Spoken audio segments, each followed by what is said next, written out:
Well, hello everyone and welcome. I'm Diane Reh. I currently serve as chair of the Highland Park Democratic Municipal Committee.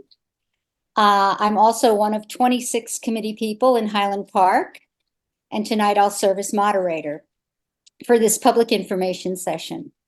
Demystifying the Highland Park Democratic Municipal Committee Endorsement Convention.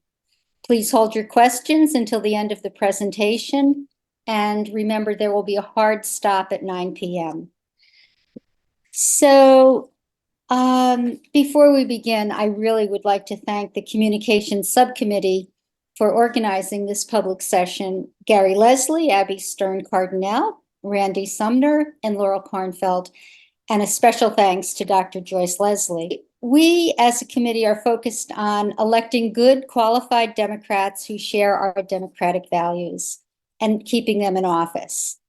Now more than ever, with a presidential election 9 months away, I will quote President Biden, "Preserving American democracy is what the 2024 election is all about." We believe that by providing better information to the public on how democratic processes function, we can understand the role each of us play in preserving that democracy. I have to say that we could not have created a better person to do the presentation than the one we have. Flavio Komuves is a graduate of Seton Hall Law School with a practicing attorney in Somerset. His practice concentrates on election law and union side labor law. Flavio has served 4 terms as chair of the State Bar Election Committee, and last year became the chair of New Jersey Appleseed Public Interest Law Center. He has successfully represented clients in all aspects of election law, including campaign finance, ballot access, the law of initiative and referendum, recounts and contests, and is currently working on high-profile election matters in federal and state court dealing with ballot design in primary and general elections. I doubt we could have found anyone more qualified to present this information. Also, Flavio volunteers as our committee parliamentarian. We appreciate everything you do for us, Flavio. Thank you so much for doing this, and the floor is yours. Welcome, everyone. What I am looking to do tonight is to convey information, actionable information, stuff that's actually usable by candidates who are looking to run for local office in the context of primarily what I'm going to be talking about is the convention, but also touching a little bit on what happens after the convention, what happens outside the convention, which is getting yourself on the ballot by petitions, and a few dates that are relevant to the primary election. That's basically, at the end of the night, I hope that you have a sufficient understanding of the convention process and, this information about signature collections, primary election procedures.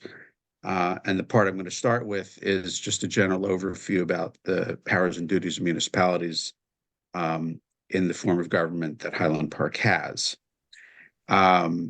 If you see, the event is being recorded, so the committee may post this after its conclusion,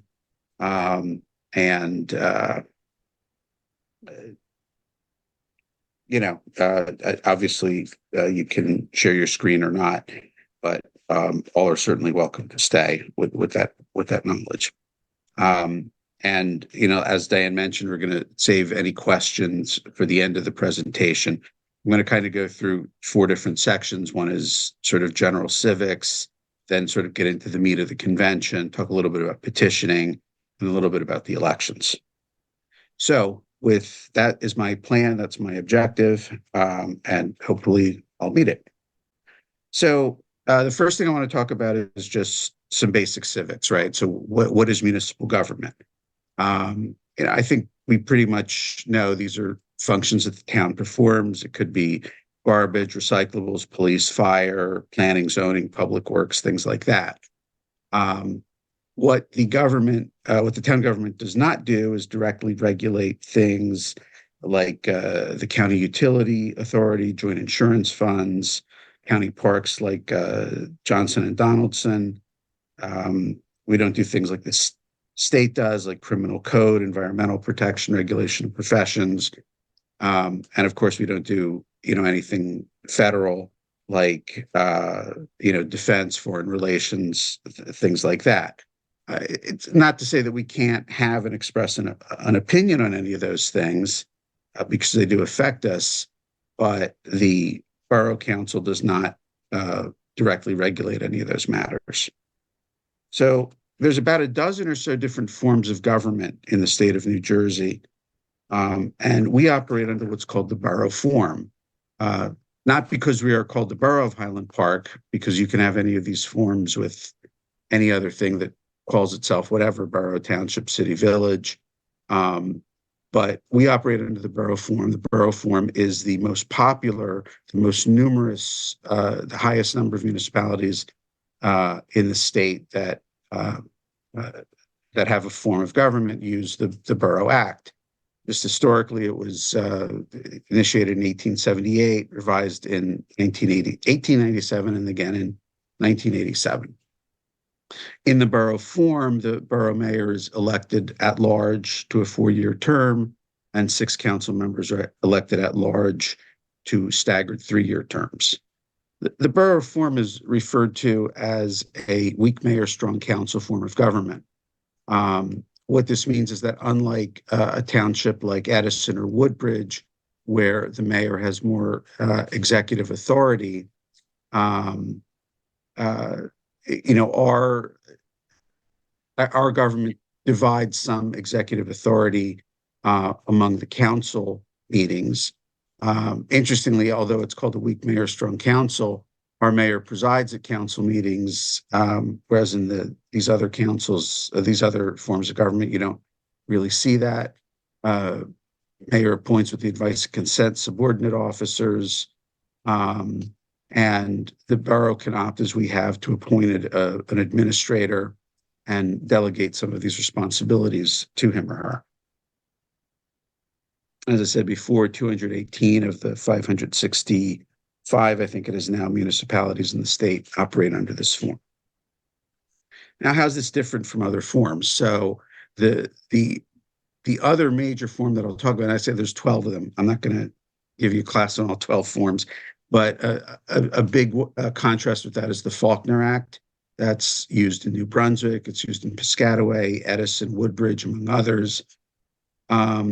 And they have different terms of office. In Faulkner Act form, you have the option of wards, which is not an option available under borough.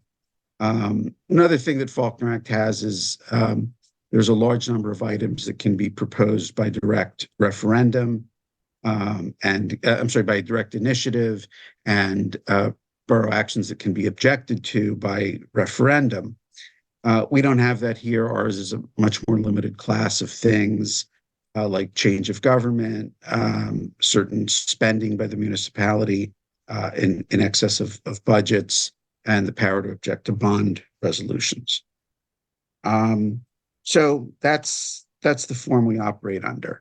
And obviously the candidates that come through our convention are seeking endorsement to the borough council or in the case of mayor. So if you could put up the next slide, I'll just sort of give you an overview. There we go, of what our current mayor and council is. So the mayor, as I said, has 4-year terms. Elsie Foster was elected in November 2023, took office in January of 24, and she has a 4-year term until 2028. The next election for that office, for a full term, would be in January 2027. And then below that, you see the council members. The way it works in a borough form is 2 council members are elected every year for a 3-year term. So there is an election every year. Matt Hirsch and Jason Postelnick were last elected in 2023. Matt Hale and Phil George in 2022, and Tara Canavera and Stephanie Kim Chohan from November 2021. And it is those two seats that will be up this year. They have a November 2024 election, and whoever wins that election, that general election, will take office in January 2025.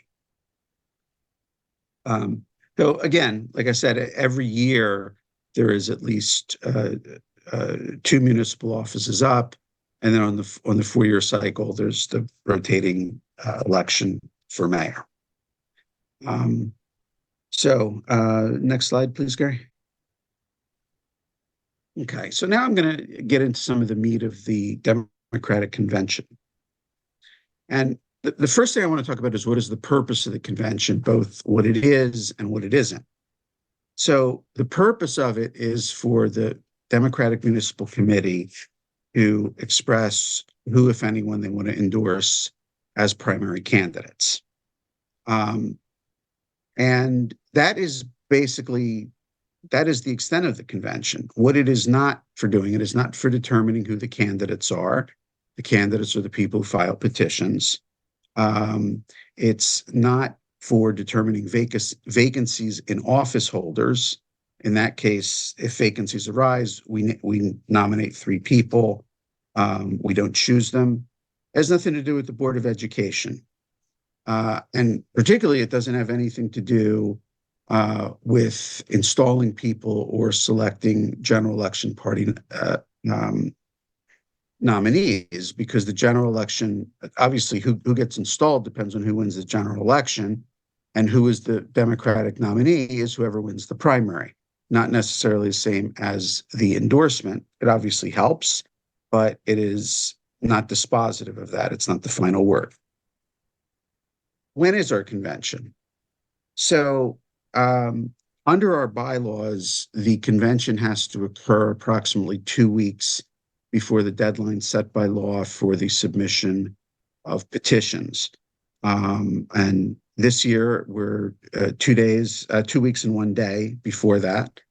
And, one thing I want to observe here is that under our bylaws, we decided to make our convention pretty far along in the process.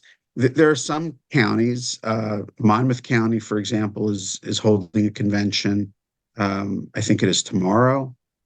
And the deadline for submitting paperwork for that convention to compete in it was in January. And,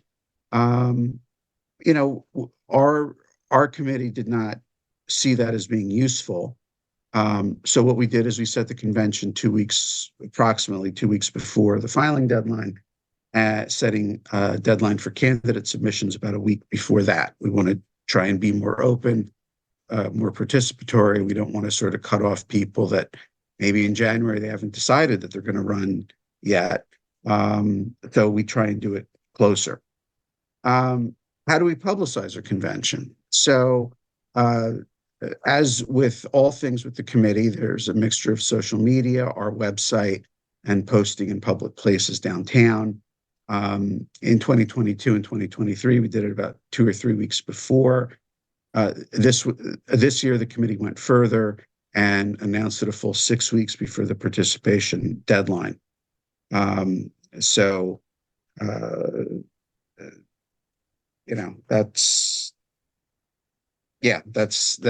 is how we decided to proceed. And I'll get into this a little bit further, but the date for submitting your paperwork, which I'll go into, is 1 week before the convention. So that's March 3rd. Okay, so it may be useful to ask, what is the Democratic Committee who is going to be deciding at this convention? As Diane said, it's 26 people elected by party voters, 2 from each district. So in Highland Park, we currently have 13 election districts. And in this county, the unit of representation for municipal and a county committee is the election district. So we elect two people from each district. They're elected by the primary voters who participate in the 2023 primary. Term of office is in 4 years. Next election will be in 2027. Not infrequently, vacancies arise. People, for one reason or another, can't or choose not to continue on the committee. And what happens then is that the vacancy is filled by a vote of the committee made after public announcement, where people from that election precinct are invited to come in and file nomination and file paperwork, file nominations for themselves. And we deliberate on that. I'm not going to get into all the details of that because that's, like I said before, that's not the convention. The convention process is something that is fully laid out in Article 6 of our bylaws. Now, again, in the interest of transparency, in the interest of openness, one of the things that we do with our bylaws is they're up online, and they've been continuously up online since we adopted. We made some pretty substantial revisions to the bylaws effective February of 2021. We filed them with the county clerk, we filed them with the municipal clerk, we filed them with the county party, and so they've been available since then, as the bylaws expressly provided for. So now I'm going to get into some more detail about the convention process. So the first question is, who is qualified to apply for endorsement? To apply for a borough council position, you have 3 qualifications. One is that you're registered to vote on the date of the convention. You're listed in the statewide voter registration system as a registered voter. Second, that you be a resident of Highland Park for 1 year as of general election day. That's a state law requirement. In order to take office, you have to be a resident for 1 year as of November, whatever day the general election is in November 4th or thereabouts. And then the third thing is that you be registered to vote as a member of the political party in question by the date of the convention. So when we look at applicants, we look on the SVRS for their names. Are they in Highland Park? Are they registered as Democrats? And those are the qualifications you need. That's it, right? There's nothing else. To be registered to vote, I know this is changing, but you have to be 18 years old to vote. You can register early, but you have to be eligible to vote. But other than that, those are the 3 qualifications, and those are the same qualifications that you need to submit a petition as a candidate. Again, registered to vote, registered Democrat, 1 year residency in Highland Park as of November of 2024. So now, who participates in the convention? Well, obviously, the participants include the people that are seeking our endorsement, but more particularly, who votes on it. And who votes on it are the 26 people that I mentioned before that are elected by the party voters or who have been installed as a result of a vacancy. That's who votes on the endorsement. That is the only people who vote on the endorsement. Officers who are not district representatives, so for example, our treasurer, myself, I'm not elected. I can attend and ask questions, but I do not vote. And any other officer who's in that position would be the same way. I think only our treasurer is in that position at this point. The meeting per our bylaws is closed to all others.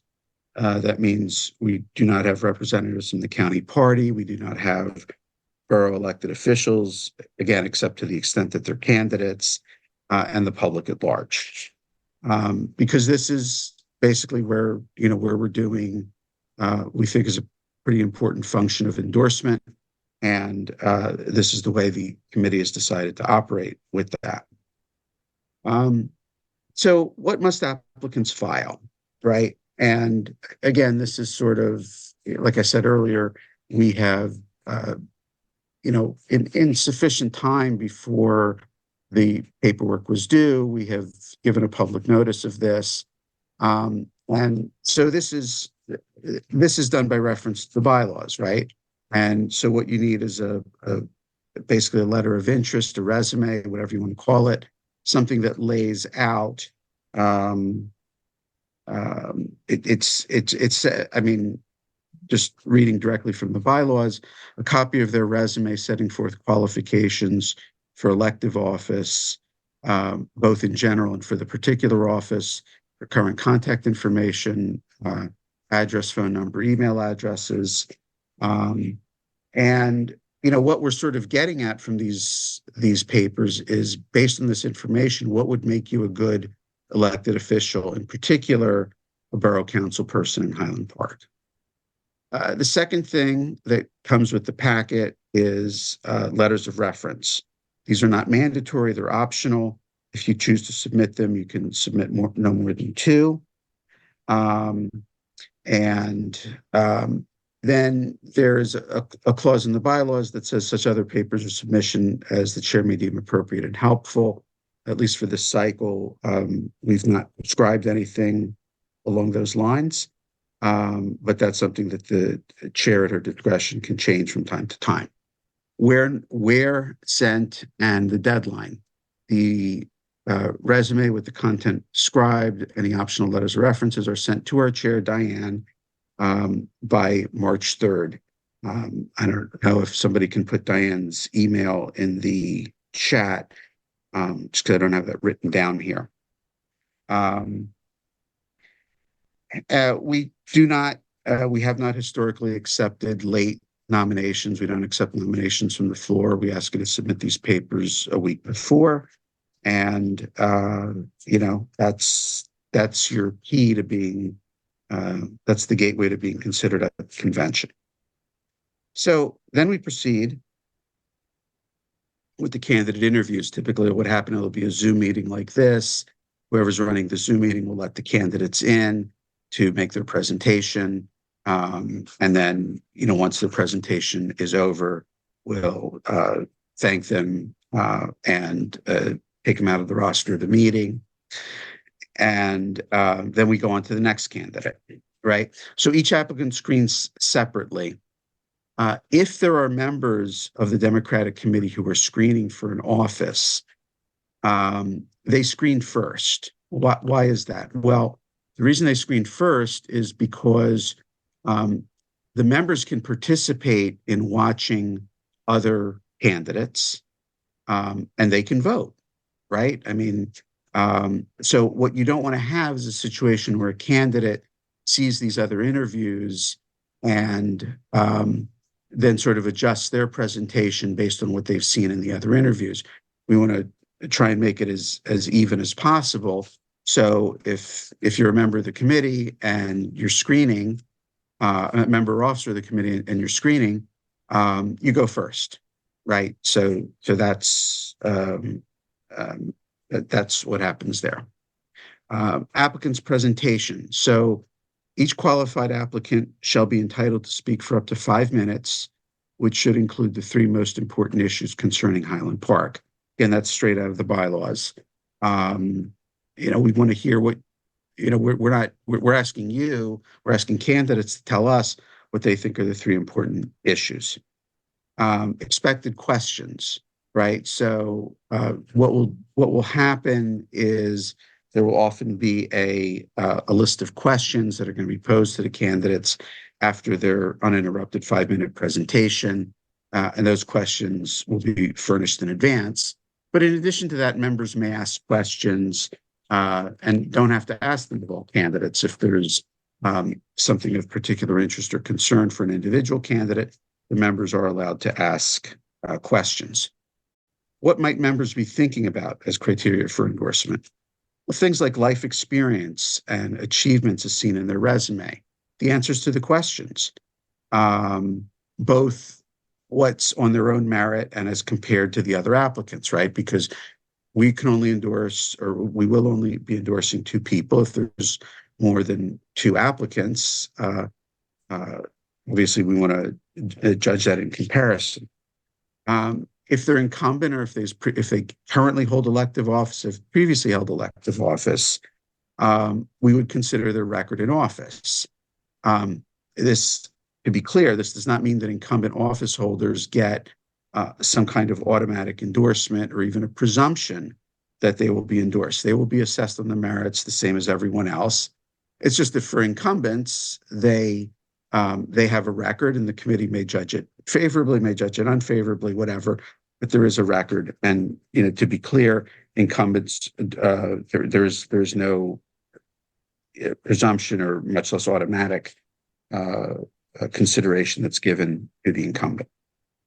So then, after we've heard from everyone, everyone's made their presentation, asked the predefined question, asked the member questions, or answered them.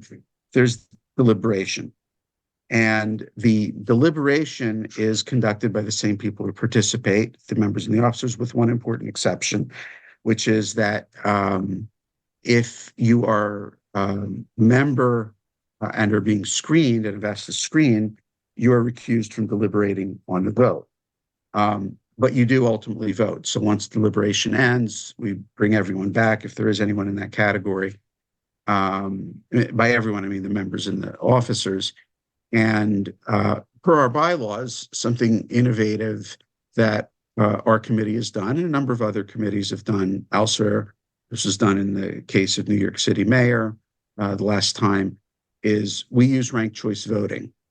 It's not simply a question of you have one vote or two votes, and whoever gets the plurality of that wins. We use ranked choice voting. We use a method called the board, or we will be using, we've used other methods before, we'll be using a method called the BORDA system, where in essence what this is every voter ranks the candidates. Let's say there's 5 candidates running for the 2 positions, and they rank everyone 1 through 5 or 1 through 3 or 1 through 7, how many number of candidates there are. And a first place vote will gets you a number equal to the number of candidates. So, if let's say it was Gary, myself, and Diane who were screening for borough council, don't worry, I have no interest in screening at this time.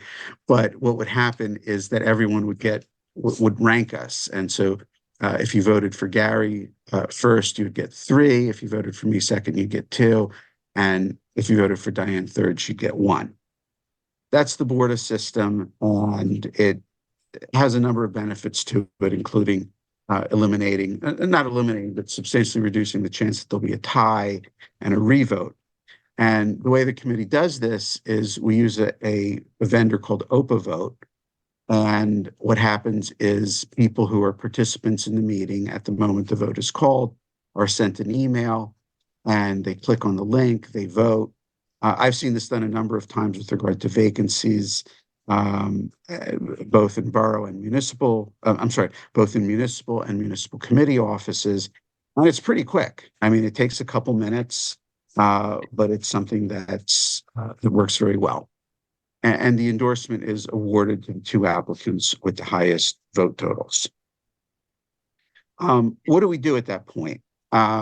At that point, the committee will be informed of the results of the vote and the numbers that each candidate received. All candidates will be notified likely that evening of the result. Vote total numbers will be shared with the committee. They'll be shared with the candidates only upon request.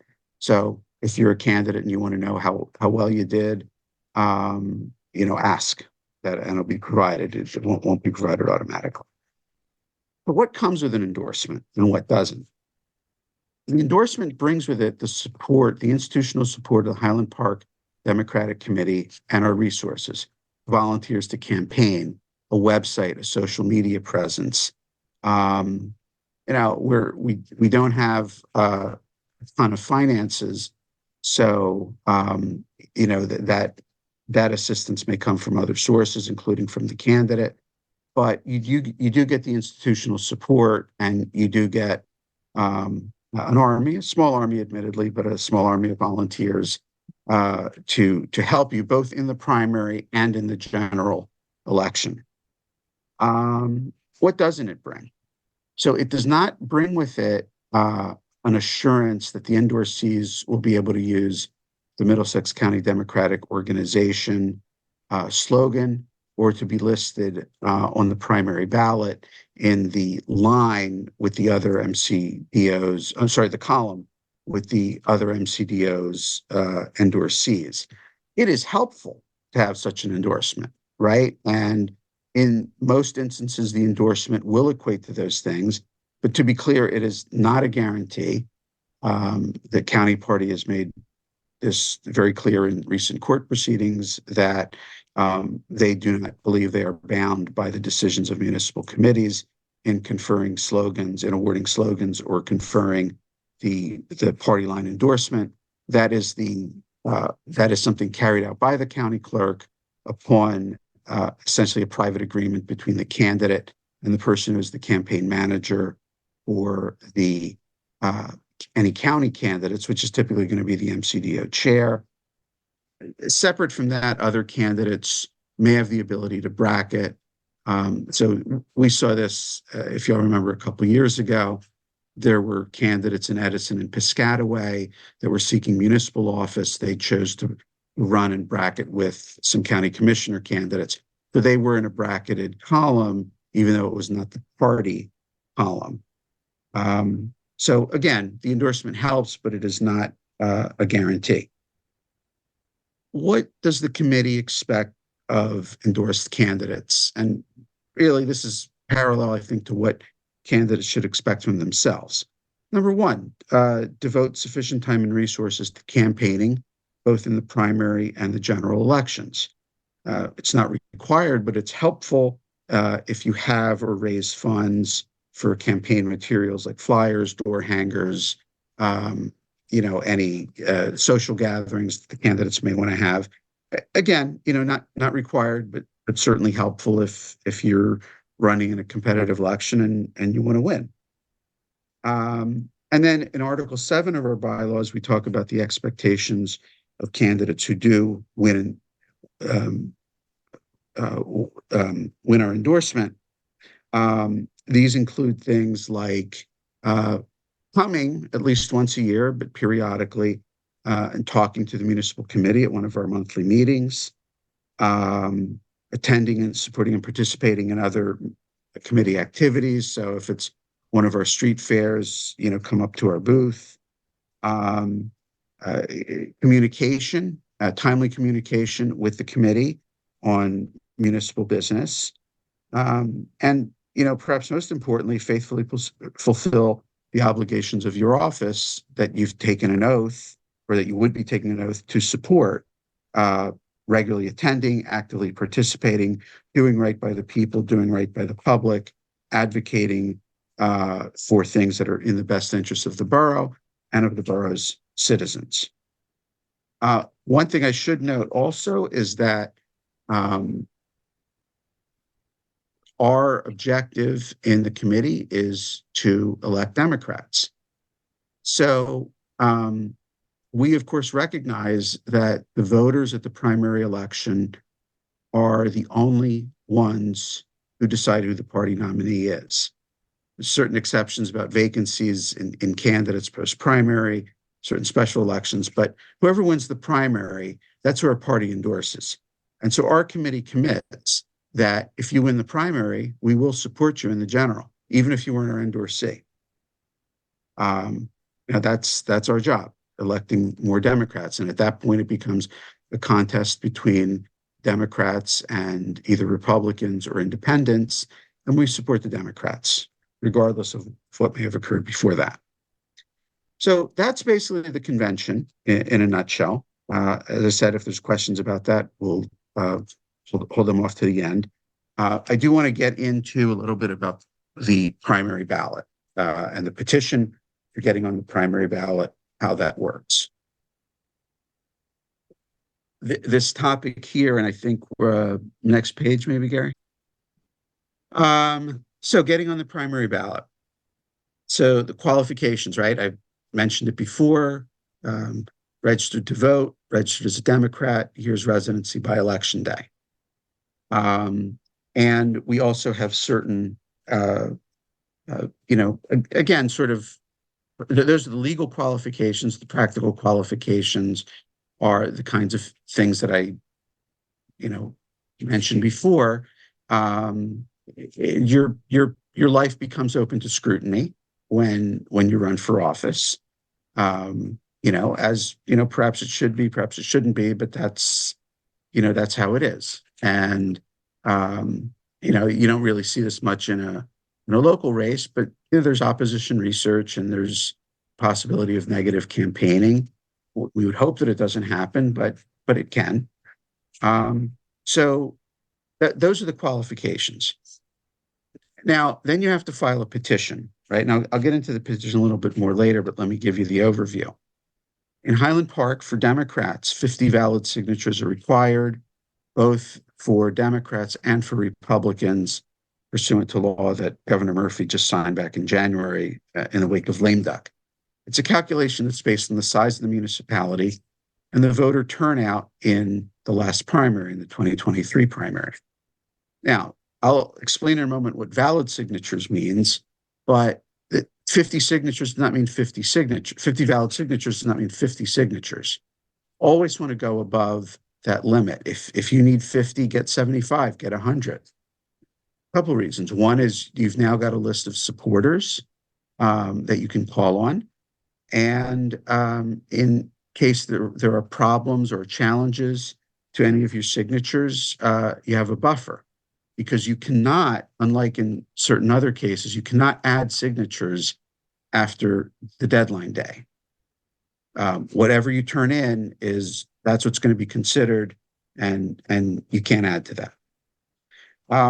What is the deadline? The deadline is 71 days before the primary at 4 p.m. This is March 25th at 4 p.m. this year.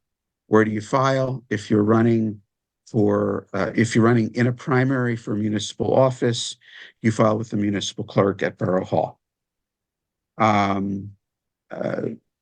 Resources you may want to consider when you're doing a petition is it's generally a good idea to make sure that your signers are in fact registered voters in Highland Park.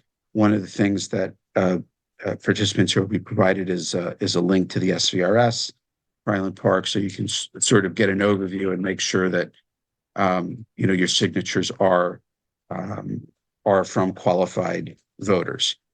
And again, as I mentioned before, endorsement by the committee does not excuse you from filing petition, and it is also not required to file a petition.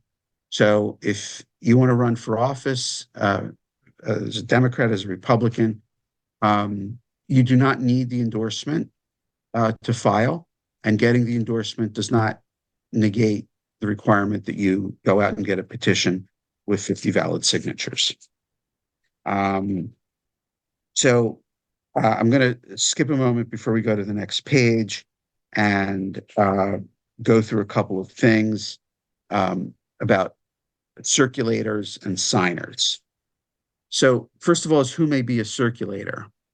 Under state law, a circulator must be a registered Democrat somewhere in the state. They do not have to be from Highland Park.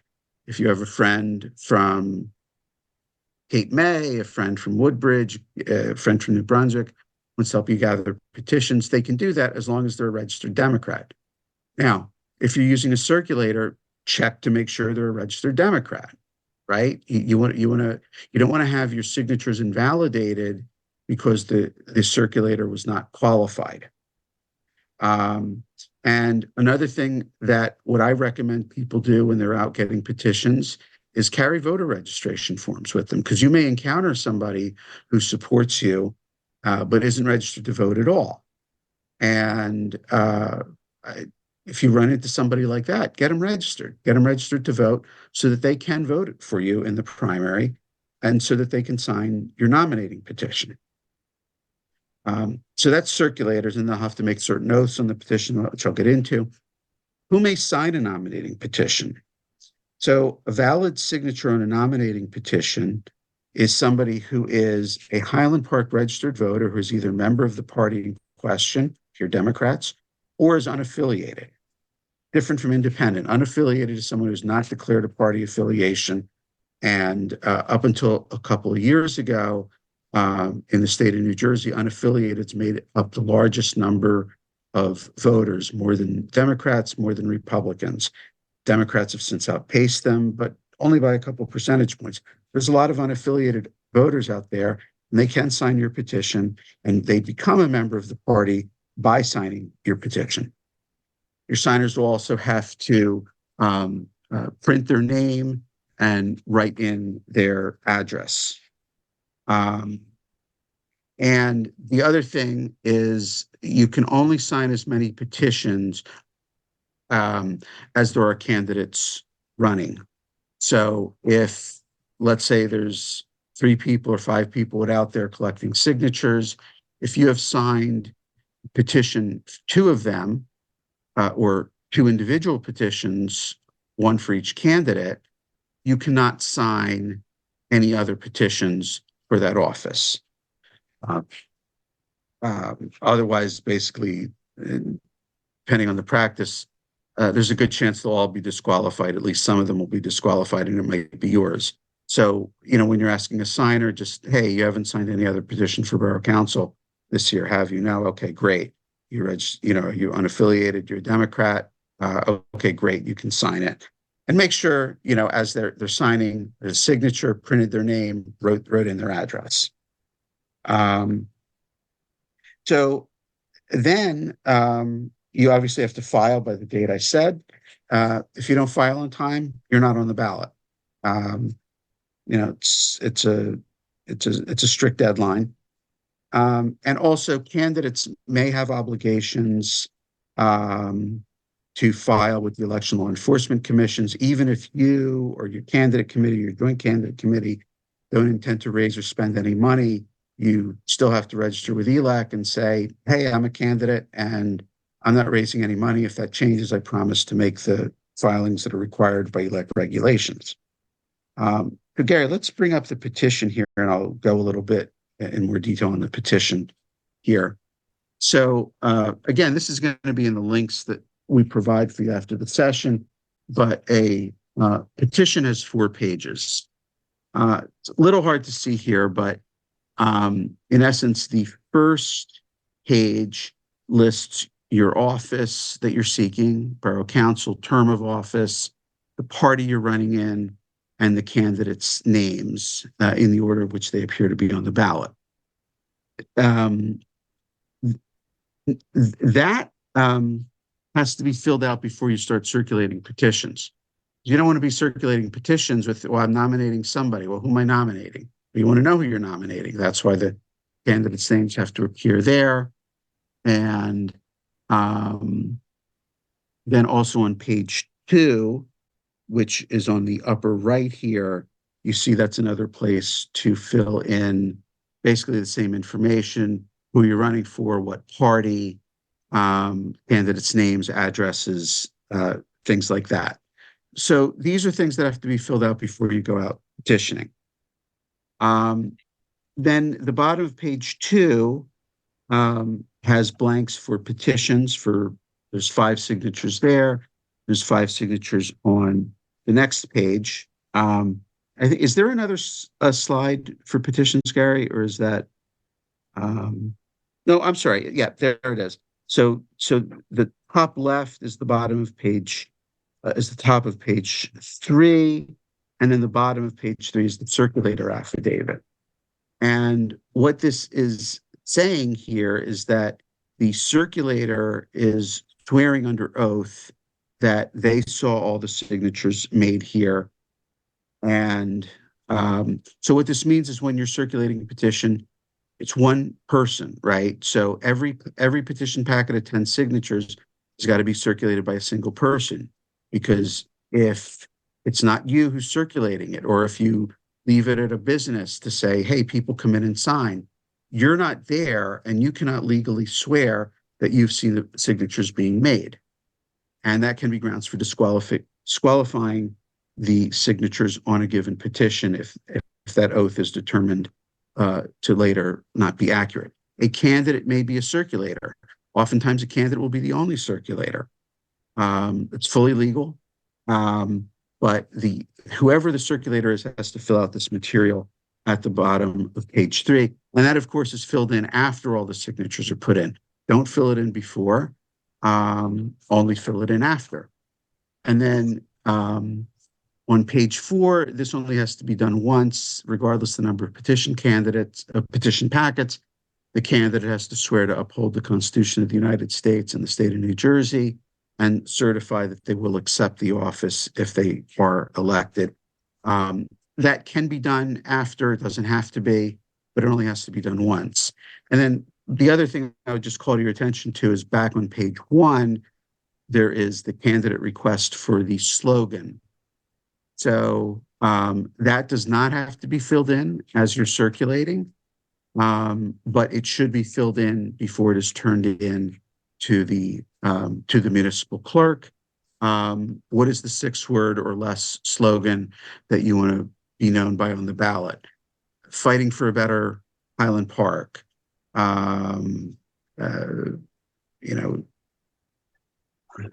Progressive Democrat. Any number of these things can be Middlesex County Democratic Organization. Any of these things are valid slogans. Not going to get into all the technical requirements on slogans, but that's where you put your slogan, and that is not something you need to do before circulating, but those other things I mentioned are before slogans. So Gary, if I could see the next page. So talking about the primary election here. So remember how I said carry voter registrations. This petition's got to be turned in by March 25th. And the deadline to register to vote in the primary is May 14th. Some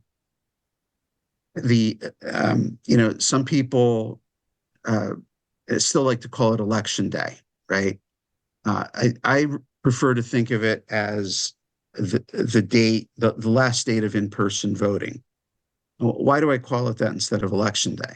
Well, 2 reasons. One is that now for about 10 or 12 years in New Jersey, we've had no excuse absentee or mail-in ballots. So you can request a ballot for a mail-in ballot for any reason or for no reason and mail it back, put it in the drop box by Borough Hall, have a messenger bring it to the county clerk.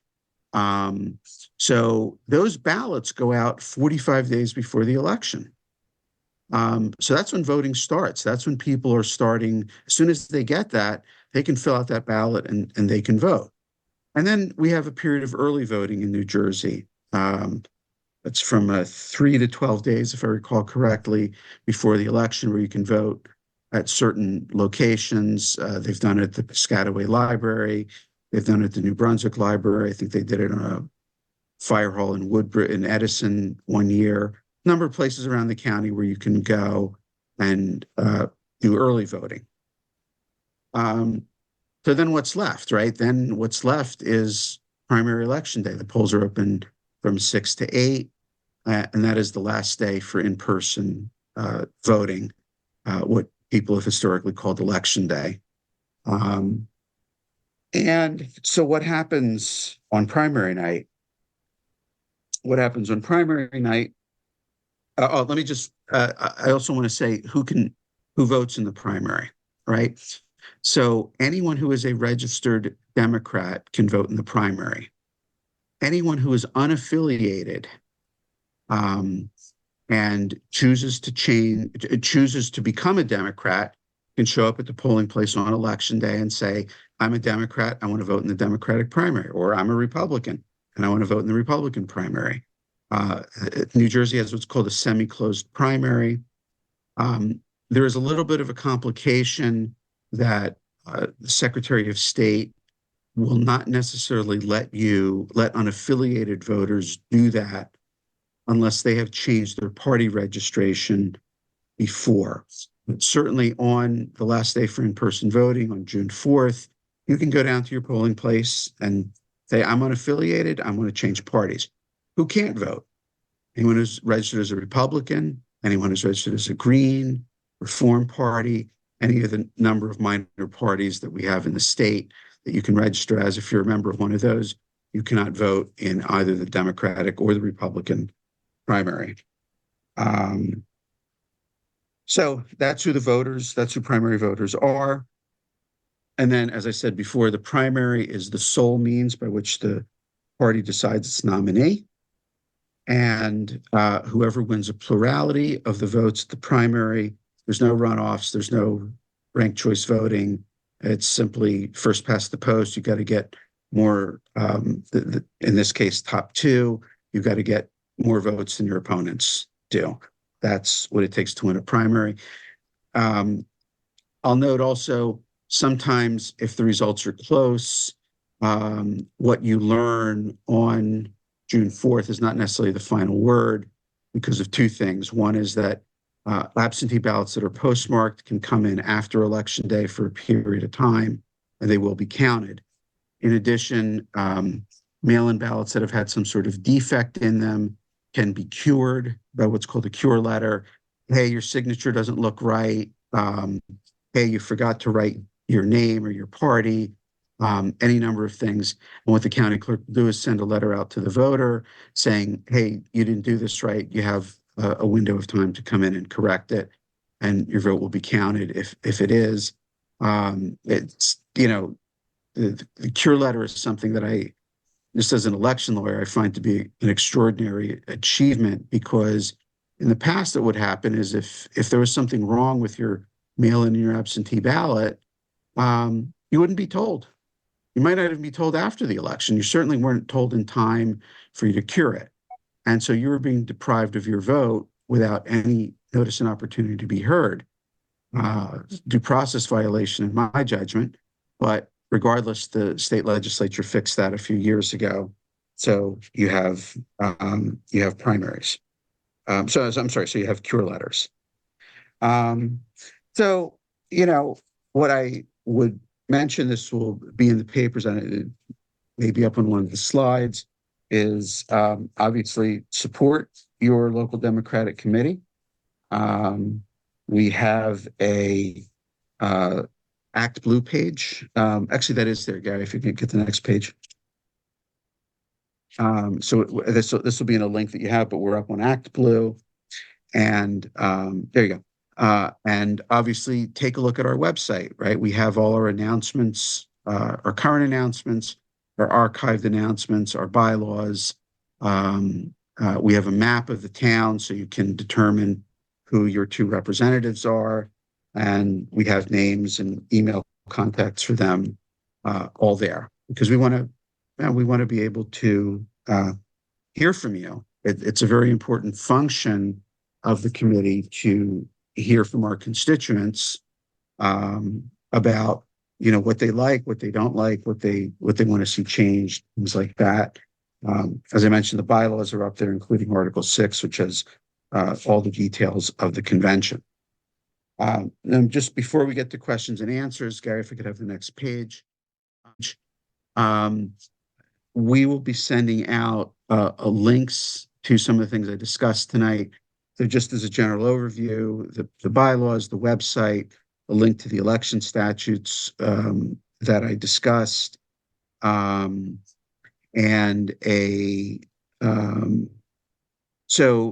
number 3 is not going to be there because of the new law with the revised. It's 50 for the Democrats, it's 50 for the Republicans in Highland Park.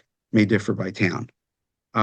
We have a PDF of the petition form that our borough clerk graciously sent us, and you can get it from her, you can get it from us, but that is the petition form.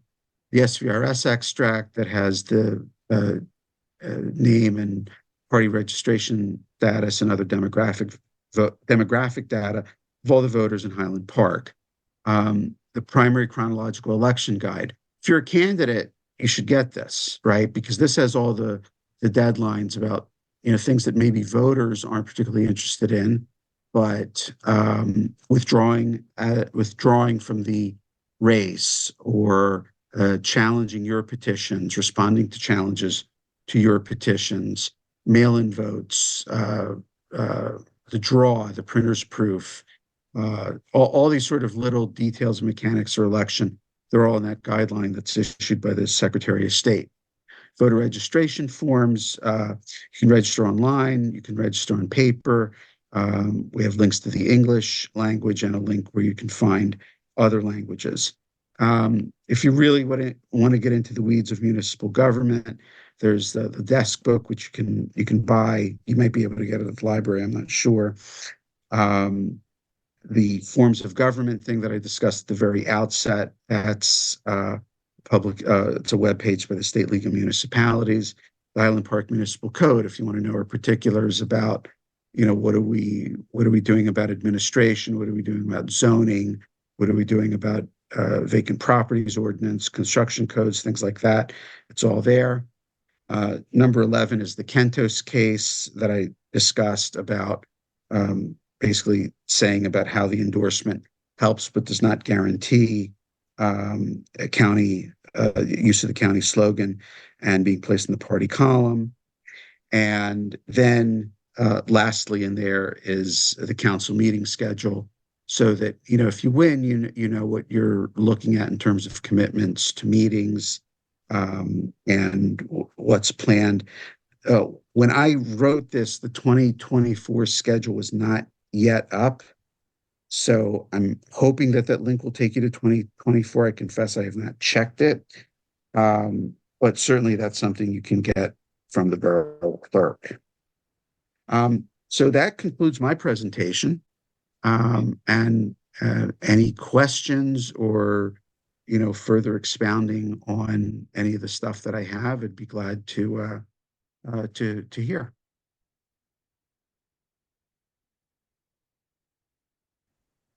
Well, I don't really have a direct question, but from your experience, Flavio, what's the one thing that, let's say, new candidates or people unfamiliar with the process might make and should be, kind of aware of before they start the process if they want to run?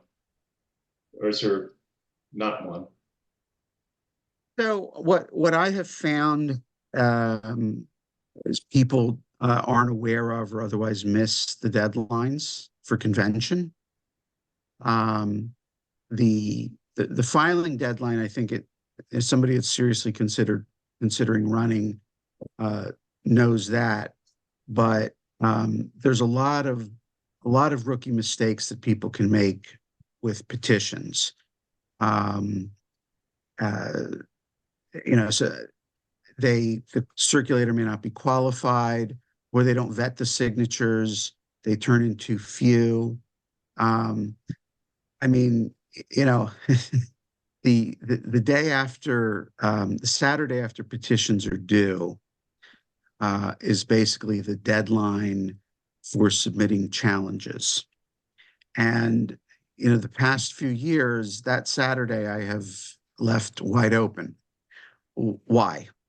Because I inevitably get a call from some candidate who I may not have represented before and says, "Oh my God, my petitions are being challenged by the Secretary of State, or they're being challenged before, some borough clerk, and I need your advice." And, I obviously help them to the extent I can, but, if, for example, they don't have 50 valid signatures, or they don't have 50 signatures, not a lot I can do. If it's something that's curable, meaning, for example, the circulator didn't sign where the circulator has to make their oath, that's correctable, right? If the candidate didn't sign their oath or affirmation, that's correctable. But there's certain things that it gets to a point that I can't do, that I can't help with. So, it's important to read the petition very, very carefully. I think all the information is on there. It's fairly presented. But you've really got to follow every step, and you got to ask. You got to ask, because there's, once that deadline comes, there's not a lot. There's things I can do, but not a lot. I can defend a petition challenge. I've successfully done that. I've also unsuccessfully done that, where somebody made a challenge and this was a couple of years ago when, in connection with congressional redistricting, there was a lot of changes to the district lines, and the candidate didn't have an up-to-date map of what the new district lines were. So they were soliciting signatures in areas that were now in a different congressional district. We don't have that problem here. I mean, in the sense that we don't have wards. That's another problem I've run into is people getting signatures from the wrong ward. But, you have to prepare in advance, right? I mean, you need 50 signatures. It's not a huge lift, but it's going to take some effort. And you can't start it the day before, the weekend before. You've got to take and budget your time, look at the signatures you have, vet them, and do things like that. But another thing I also want to mention too, and this is really important if the candidate is the one who's collecting the signatures. Under no circumstance can somebody sign a petition who is not them. I don't care that they're your spouse, your kid, you're their power of attorney. Doesn't matter. The only person that can sign as them is that person. And if that signature is collected by the candidate, that runs risk not of just having the signature disqualified or the petition paper disqualified, but actually having the candidate disqualified. I've seen it happen. And so that's something that's really critically important. The circulator is saying, I saw the signature made by the person who it purports to be.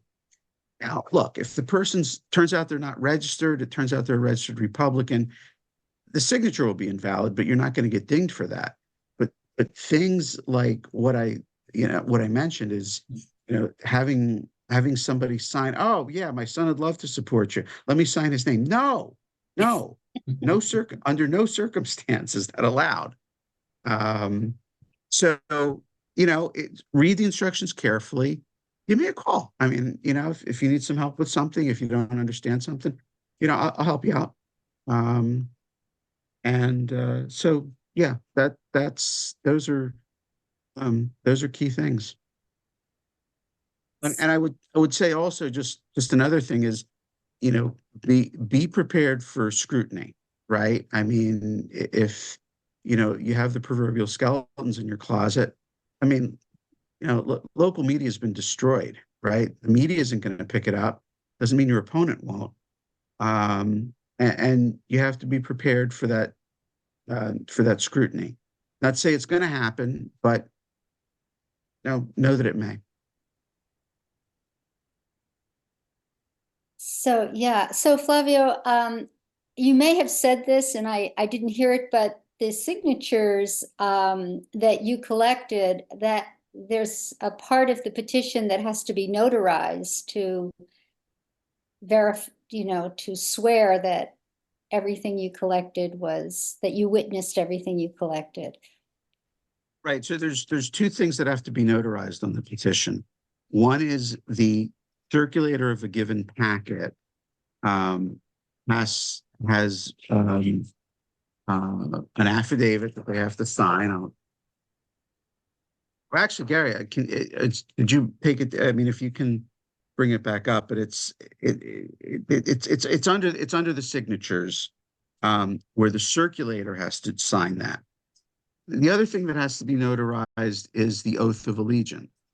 So that's at the top of page 4, swearing that you uphold the Constitution of New Jersey and of the United States, bear true faith and allegiance to the same, justly perform all the duties. That has to be notarized. So, and it has to be a New Jersey notary. Again, I've seen this, right? I was representing a group down near Philadelphia, near Camden, and they were doing an INR, initiative and referendum petition. They were looking to have a pay-to-play ordinance in their town. Pay-to-play ordinances are now illegal as a result of the Election Transparency Act, but whatever, that's another conversation.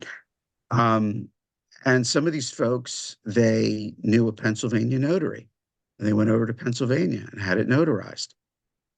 Didn't count. And I mean, that was litigated an appellate case on that. So, because your circulators will need notaries, because you will need a notary, have a notary lined up, right? Don't be, it's noon on March 25th. Okay. Don't be running around scrambling for a notary. You may not be able to find one. Have that lined up, and your circulators may be at work. Get that squared away in advance. Prepare. That's another important tip, I think, is to have, somebody who's a notary. Obviously, notaries, they have their seal. I have all the powers of a notary as when I'm within the territorial limits of New Jersey as a lawyer. But yeah, get that prepared. And listen, don't wait until 4 p.m. on the 25th. Okay? Murphy was an optimist. He said anything that can go wrong will go wrong. Murphy was an optimist. You do not want to allow any room for error with getting that petition in by 4 p.m. on March 25th. Do it in advance if you can. Do it that morning. Do it the day before. Actually, that's a Monday. Do it the Friday before if you want. But don't leave anything to chance on that last day. I've seen that happen as well. And can you say what SVRS means? Oh, sure. SVRS is a statewide voter registration system. And basically what that is, it's the uniform, it's the exclusive list of officially registered voters that will be used. I generally tell people if there are other lists, right? There's things like the van, and there are private lists that are, that are used for that purpose. But the reason I suggest to candidates that when they're doing see if I can find this here. When they are doing a vetting of signatures, right? The clerk is going to be using the SVRS. The clerk isn't going to be using the van. So my suggestion to people is, basically, get the current van. I'm going to, Gary, can I share my screen? I'm sorry, I'm mute. Yeah, you should be able to. Okay.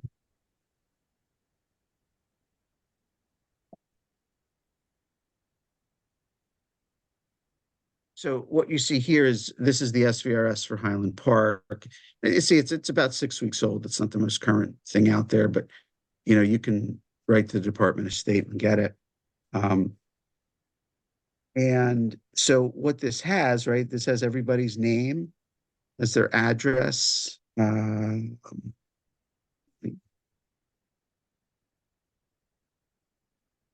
here, give me a second.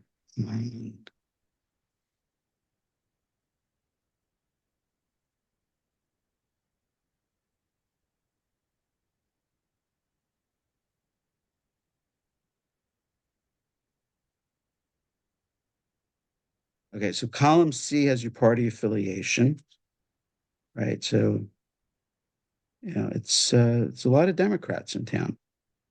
I'm sure there's a few Greens. 6,606. Wow, that's huge.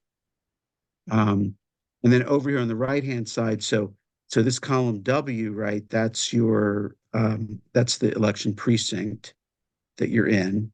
So, again, it's going to be a number from 1 to 13. 6 will be your congressional district, Frank Pallone. And it's the same throughout town. And then, you'll see, I think the legislative district is on there. What is that But, column J? J, birthday. That's your birthday. Wow. E is your registration date. And J is your birthday.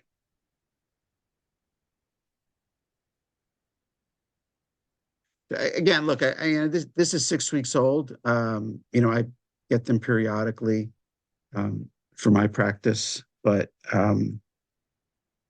all means, you can. They are all public information. Is that what you're telling us? Oh yeah. You just open them. Well, Flavio, I for one want to thank you very much for this presentation. I think it was focused and informative, and I think there are no questions because it was pretty thorough. So thank you very much. One of the things about the interview that you talked about, Flavio, is the committee, I think, looks at participation in how you have participated in Highland Park government. Are you on any boards and commissions? That's sort of always a sign that you're engaged and interested in what's going on in town. And I think they're always looking for volunteers. So even if you're thinking off in the future, you might want to run, that's a good place to start, is serving on one of the boards or commissions that the borough offers. Okay, well, I want to thank everyone who came, and I particularly want to thank the communications subcommittee, and really want to thank Flavio. You did a fabulous job. Thank you. So yay, Flavio. And good night, everyone. Good night, everyone.